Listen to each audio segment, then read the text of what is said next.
देखो बेटा, इसमें क्वेश्चन है 11th, let F be the subset of Z cross Z into Z defined by F. Ordered pair है A B comma A plus B such that A comma B belongs to Z. Is F a function from Z to Z, justify your answer. तो देखो, इसमें हमें ये बताना है कि ये जो रिलेशन दे रखा है ये रिलेशन फंक्शन है कि नहीं। तो कोई भी रिलेशन एक फंक्शन कब होता है उसकी कंडीशन हमें याद होनी चाहिए कि अगर सेट ए में जो लेफ़्ट वाला सेट होता है उसमें कोई भी एलिमेंट रहना जाए, कोई भी एलिमेंट छूटे नहीं, सभी एलिमेंट्स की कोई ना कोई इमेज हो और यूनिक इमेज हो। If every element of set A has a unique image in set B, that relation is called function. तो बस हमें इस डेफिनेशन के बेस पर ही हमें इसको जस्टिफाई करना है। तो मैंने यहाँ पे क्या किया, क्योंकि ए और बी के बारे में बताया कि ये इंटीजर्स हैं, तो मैंने यहाँ पर एक रैंडम एग्जांपल ले लिया। ए की वैल्यू मैंने 1 ले ली, बी की वैल्यू 6 ले ली, ठीक है। तो मैंने ए बी निकाला, ए बी क्या आएगा 1 इंटू 6, ये आएगा आपका 6, ठीक है। फिर उसके बाद मैंने ए प्लस बी निकाला, ए प्लस बी यानी 1 प्लस 6 7 आ जाएगा। तो मैंने ए और बी की वैल्यू इस तरह से चूज़ की है कि मेरा ए बी 6 आ जाए, है ना, ए बी 6 आ जाए। और मैं जब सेकेंड टाइम जब चूज़ करूँगा तो ए की वैल्यू 2 और बी की वैल्यू 3 मैंने इस तरह से चूज़ की है कि ए बी की वैल्यू देखो यहाँ पे भी 6 आई है, और जब मैं ए इक्वल टू 2 और बी इक्वल टू 3 लूँगा तो ए बी की वैल्यू 6 आ जाए, ठीक है। इस तरह से मैंने वैल्यूज़ चूज़ की हैं यहाँ पर, है ना, कि इन दोनों केसेस में, क्योंकि मुझे 2 एग्जाम्पल लेने हैं और इन दोनों एग्जाम्पल में ए बी सेम आ जाए, ए इंटू बी सेम आ जाए। तो फर्स्ट टाइम मैंने क्या किया, ए और बी इस तरह से ले लिए जिससे आपको ए बी इक्वल टू 6 मिल जाएगा, और सेकंड टाइम मैंने ए बी ये ले लिए तो मुझे ए बी अगेन 6 मिल जाएगा। बस ये ध्यान रखना है। अब इसके बाद क्या किया, हमने ए प्लस बी भी निकाल लिया है ना इस केस में। तो ए बी इक्वल टू 6 आ गया, और ए बी इक्वल टू 6 और ए प्लस बी इक्वल टू 7 आ गया। तो उस हिसाब से जो ऑर्डर्ड पेयर इसमें बनना था A B comma A plus B, ये बन जाएगा 6 कॉमा 7। ए बी की वैल्यू 6 हो गई, ए प्लस बी की 7 हो गई, तो जो ऑर्डर्ड पेयर बनेगा 6 7 बिलोंग्स टू एफ, एफ को बिलोंग करेगा, ठीक है।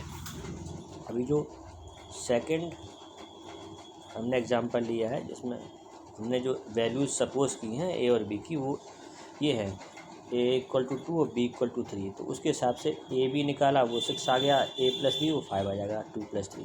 तो उस हिसाब से 6 कॉमा 5 बिलोंग्स टू एफ आएगा। अब देखिए, हमारे पास ये इन्फॉर्मेशन है कि ए और बी की जो हमने वैल्यूज़ इंटीजर्स में सपोज की हैं और कुछ सोच समझ के सपोज की हैं, उसके हिसाब से एक जो हमें ऑर्डर पेयर मिल रहा है 6 7 बिलोंग्स टू एफ, और दूसरा जो ऑर्डर पेयर मिल रहा है 6 6 5 बिलोंग्स टू एफ। इन दोनों ही ऑर्डर पेयर में जो इनका फर्स्ट एलिमेंट है वो 6 6 है, इसका भी फर्स्ट एलिमेंट 6 है, दूसरे वाले का भी फर्स्ट एलिमेंट 6 है। इसका मतलब ये हुआ कि 6 की 2 डिफरेंट इमेजेस हैं, 6 की इमेज 7 भी है और 6 की इमेज 5 भी है। ऐसा होना नहीं चाहिए, क्योंकि कोई भी रिलेशन फंक्शन तभी होता है जब उसकी यूनिक इमेज हो। तो यहाँ पर यूनिक इमेज तो है ही नहीं, तो हम यहाँ लिख सकते हैं सेंस 6 हैज़ 2 डिफरेंट इमेजेस, है ना, 6 की 2 डिफरेंट इमेजेस हैं। Therefore f is not a function. तो ये एक फंक्शन नहीं, क्योंकि 6 की 2 डिफरेंट इमेजेस आ गई।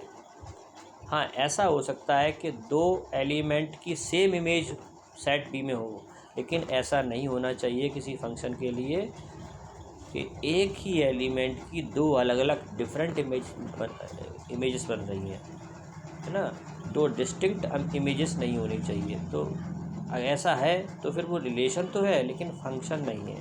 फंक्शन के लिए कंडीशन यही होती है कि सेट ए के हर एक एलिमेंट की एक यूनिक इमेज सेट बी में होना चाहिए, और सेट बी में अगर डिफरेंट इमेजेस आ जाती हैं एक ही एलिमेंट की, तो फिर वो रिलेशन तो है लेकिन फंक्शन नहीं है। तो ये आपका फंक्शन नहीं है, तो एक रीज़न है। और जो सेकंड क्वेश्चन था आपका, उसको भी देख लेते हैं। सेकंड क्वेश्चन में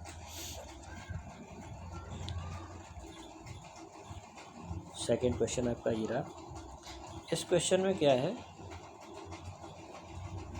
इस क्वेश्चन में लिखा है let A equal to 9, 10, 11, 12, 13 and let f such that a to n be defined by f of n equal to the highest prime factor of f। तो ये इस तरह से एक सेट ए दे रखा है, फंक्शन ए से एन पर डिफाइन है, और एफ एन के बारे में बताया कि फंक्शन किस तरह से डिफाइन है, the highest prime factor of N. इस तरह से फंक्शन डिफाइन है, highest prime factor of N, है ना। तो रेंज निकालनी है, रेंज ऑफ एफ निकालनी है। अब ये देखो, इसमें जो सेट ए में जो एलिमेंट दे रखे हैं 9, 10, 11, 12, 13, ये इनको हम अगर हम प्राइम फैक्टराइजेशन के थ्रू लिखें तो कैसे लिख सकते हैं? 9 को लिख सकते हैं 3 × 3, है ना। ये जो 9 है आपका, ये 3 × 3 लिखा जा सकता है।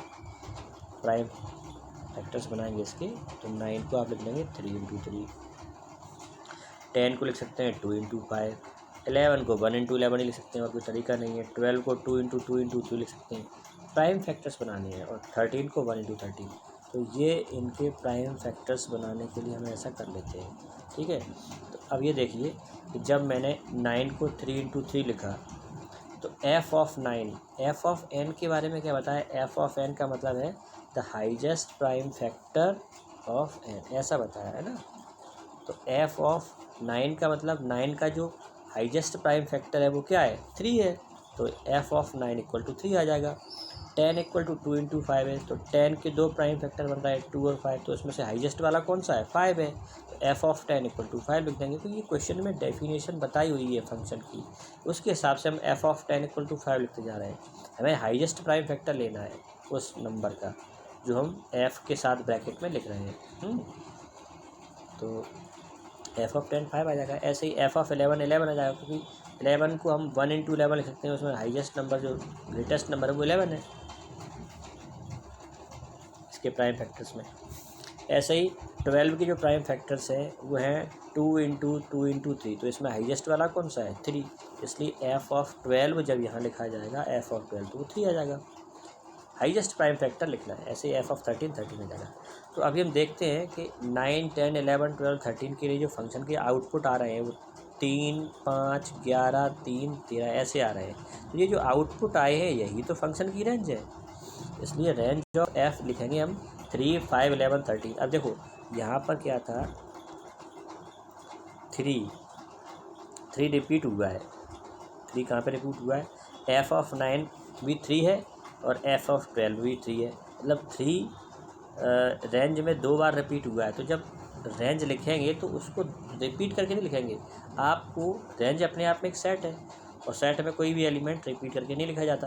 तो जब रेंज लिखेंगे तो 3, 5, 11, 3 अगेन आ गया तो दोबारा से नहीं लिखना, और फिर लास्ट में 13 लिख देना है। तो 3, 5, 11 और फिर 13, ये 4 एलिमेंट इसमें आ जाएगा। ये 3 रिपीटेड एलिमेंट है, इसलिए उसको 2 टाइम्स सेट के फॉर्म में नहीं लिखा जाएगा, ठीक है। क्योंकि रेंज भी अपने आप एक सेट ही होती है, तो फिर सेट में आप एलिमेंट रिपीट करते नहीं, इसलिए हम 3, 5, 11, 13 इसकी रेंज बताते हैं। तो इस तरह से ये बनेगा।